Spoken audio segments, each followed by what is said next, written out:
चलिए दोस्तों, आज हम आगे बढ़ते हैं। कल हमने आयुर्वेद के 8 अंगों के बारे में सुश्रुत संहिता में किस क्रम में दिया हुआ है उसको पढ़ा था हमने। और जो हम ये बुक पढ़ रहे हैं उस बुक को लिखा किसने और सुश्रुत संहिता का निर्माण किस स्तर पे, कितने स्तरों पे हुआ, उनका काल क्या है, ये सारी जानकारियाँ जो हैं और कौन से पेज से कौन सा क्वेश्चन बन सकता है, ये सारी जानकारियाँ उसमें कल के लेक्चर में हो गई थी। आज हम लोग आगे बढ़ते हैं। श्लोक नंबर 22 पे देखते हैं। आयुर्वेद का प्रयोजन लिखा हुआ है, ठीक है। आयुर्वेद का प्रयोजन श्लोक नंबर 22 में सुश्रुत संहिता में। अच्छा, थोड़ा सा रेफरेंस की बात कर लेते हैं। सुश्रुत संहिता सुश्रुत सूत्र 1 में और चरक सूत्र 30 में, ठीक है, आयुर्वेद का प्रयोजन दिया हुआ है, ठीक है। तो प्रयोजन क्या है? एक खल्व आयुर्वेद प्रयोजनम व्याधि उपसृष्टानाम व्याधि परमोक्ष स्वस्थस्य रक्षणम, है ना, ये है। तो इसमें क्या सुश्रुत ने क्या बताया है कि जो रोगों से पहले, रोगों से जो व्याप्त मनुष्य है वो उसके रोग की मुक्ति करना है, फिर स्वास्थ्य, फिर जो वो स्वस्थ हो जाता है तो उसके स्वास्थ्य की रक्षा करना है। इसी चीज़ को सुश्रुत के इसी चीज़ को चरक ने क्या लिखा है? श्लोक नंबर चरक सूत्र 30 का रेफरेंस यहाँ दिया हुआ है, ये देखिए विमर्श में देखिए। प्रयोजनम चास्य स्वस्थस्य स्वस्थ रक्षण मातुरस्य विकार परस्मरणम च, यानी अंतर क्या है? चरक ने पहले क्या किया है? स्वस्थ पुरुष के स्वास्थ्य की रक्षा किया है। अगर इसके बाद भी अगर कोई रोग उत्पन्न हो जाता है तो उसकी चिकित्सा फिर बताई है ना, फिर उसकी चिकित्सा करने को कहा है। लेकिन सुश्रुत ने क्या कहा है कि ऐसा करते हैं कि जो रोग उत्पन्न हुआ है उस रोग की पहले चिकित्सा कर लेते हैं, फिर जो व्यक्ति स्वस्थ हो जाता है तो उसके स्वास्थ्य की रक्षा के लिए आयुर्वेद का प्रयोजन दिया गया है ना, आयुर्वेद का ये उद्देश्य है, ठीक। तो ये आपको याद रखना है, दोनों में डिफरेंस क्या है ना। चलिए आगे बढ़ते हैं। श्लोक नंबर 23 में आइए, है ना। परिभाषा दिया है। क्या परिभाषा दिया है? श्लोक नंबर 23 में लिखा हुआ है, ध्यान रखिए। आयुरस्मिन् विद्यते अनेन वा आयुर्वेद विदन्ति इत्य आयुर्वेदा, ठीक है। यानी आयु के हित अहित का विचार जिसमें हो तथा दीर्घ आयु की प्राप्ति जिससे जिनके उपदेशों से होती हो उसे आयुर्वेद कहते हैं। तो परिभाषा और प्रयोजन, ये ध्यान रखिए, परिभाषा और प्रयोजन दोनों सुश्रुत में सूत्र 1 में दिया हुआ है, ठीक है। लेकिन अगर परिभाषा की, चरक की बात करें तो चरक की परिभाषा 30 में दिया हुआ है, चरक सूत्र 30 में, और प्रयोजन आयुर्वेद का चरक सूत्र 1 में दिया हुआ है। प्रयोजन में क्या था? धातु साम्यम क्रिया चोक्ता तंत्रास्य प्रयोजनम, तंत्र यानी आयुर्वेद जो है इसका प्रयोजन है, ठीक है। ये नहीं, ये तो तंत्र का प्रयोजन है। वैसे परिभाषा सुश्रुत चरक सूत्र 1 में क्या है आयुर्वेद की? हिता हितम, है ना, हिता हितम सुखम दुखम, वो परिभाषा दिया हुआ है चरक सूत्र 1 में। इसमें भी देखो श्लोक आया हुआ है, ये देखिए यहाँ पे हिता हितम सुखम दुखम दिया हुआ है, ठीक है। तो ये आपको याद रखना है। और चरक ने और भी परिभाषाएं दी हुई हैं, है ना। वो सब आपको याद रखना। विमर्श में ध्यान रखिए, हिता हितम वाली ये आपको मेन है, वो याद रखनी है। और सुश्रुत का ये है ना, आयु की जिसके में बात की जाए, उपदेशों का बात किया जाए, ये श्लोक नंबर 23 में है ना, ये आपको ध्यान रखना। फिर इसके बाद विमर्श में देख लीजिए, विमर्श में कुछ और श्लोक हाईलाइटेड हैं, ये आप हाईलाइटेड कर लीजिएगा अपनी बुक में, और इम्पॉर्टेंट है। और इसको एक बार पढ़ लीजिएगा, ये चरक में आएगा फिर से, तो चरक जब वहाँ पढ़ाएंगे तब उसमें भी आएगा, ठीक है। अभी श्लोक नंबर 24 की बात करते हैं। इसमें जो है प्रमाण के बारे में बताया गया ना, चार प्रमाण बताए गए हैं। क्या है? प्रत्यक्ष, है ना, ये 4 प्रमाण है। प्रत्यक्ष, आगम, अनुमान और उपमान। तो ये 4 प्रमाण चूँकि चरक ने भी बताए हैं ना। चरक का क्या है, चरक ने आप तो उपदेश माना है ना। तो चरक के प्रमाण क्या हैं, आप तो उपदेश, प्रत्यक्ष, अनुमान और युक्ति। तो युक्ति चरक की मौलिक है ना, मौलिक प्रमाण है, एक तरह से मौलिकता है एक तरह से, है ना।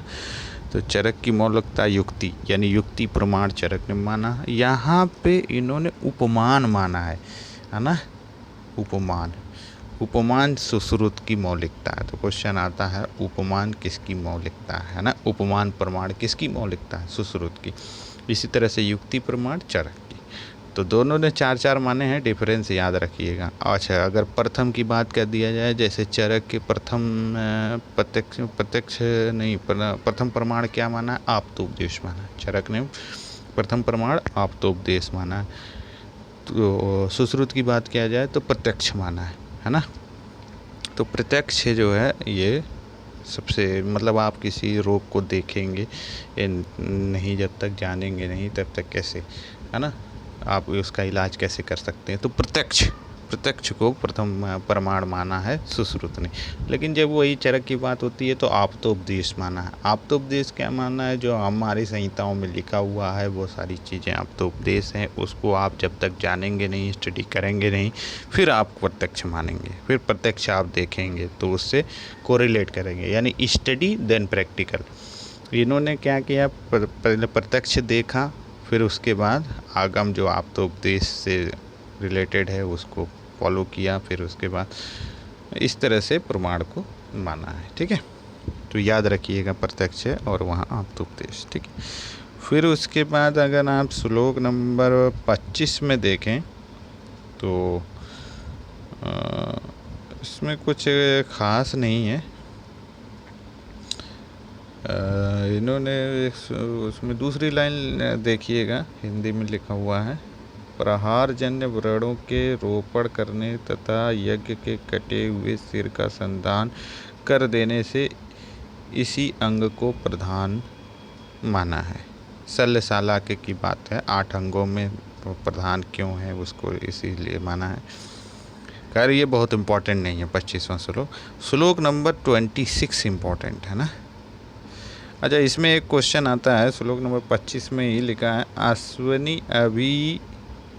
अश्वनी नाव अभिगम्योच्युत, है ना। यानी इसी तरह अश्विन ने यज्ञ के कटे सिर का संधान किया था। एक सर्जरी की प्रमुखता है कि मतलब उन्होंने कटे हुए सिर का संधान कर दिया था, जो प्रधानता बताई गई एक तरह से। ठीक है, अभी और अच्छे से उसमें श्लोक नंबर 26 में बताया गया है ना।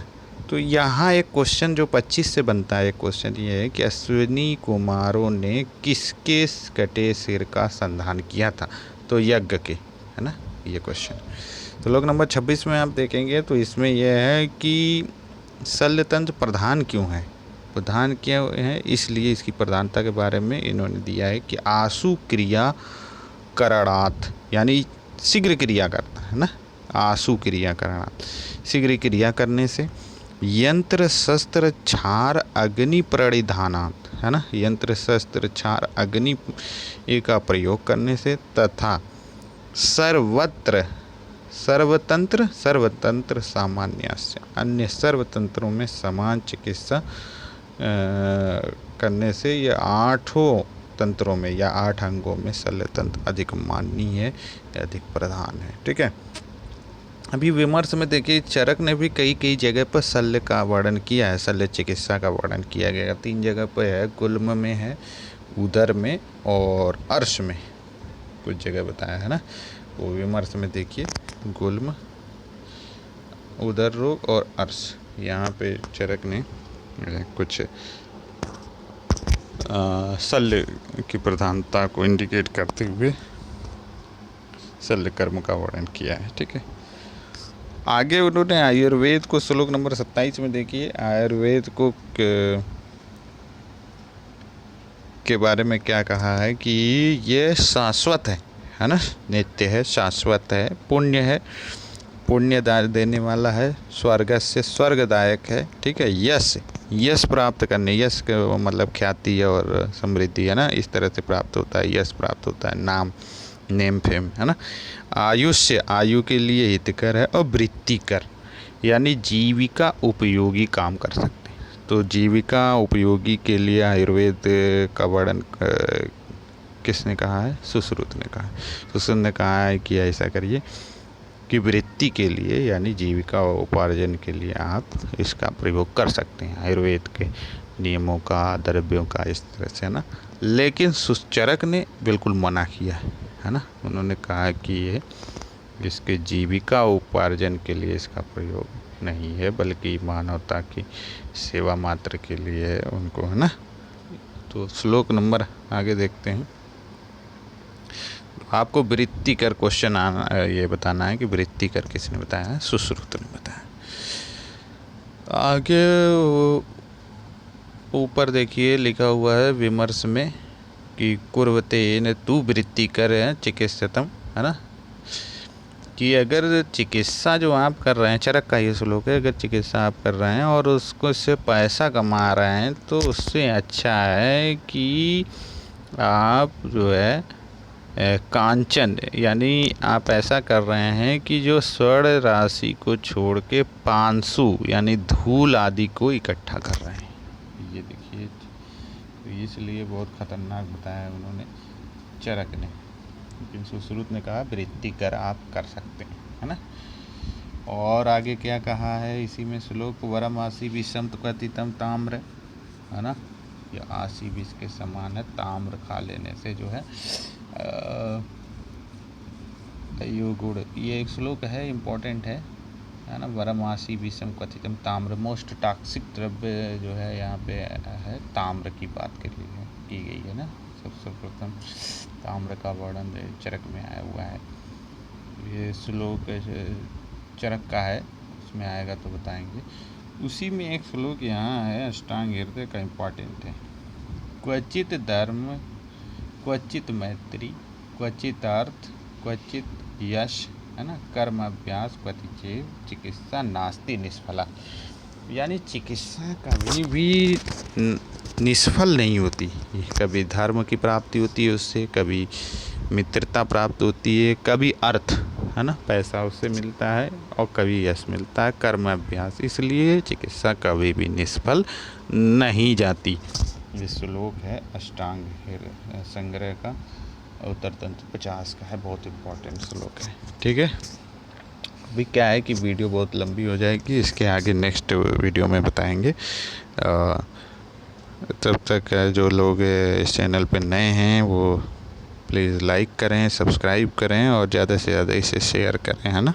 Thank you.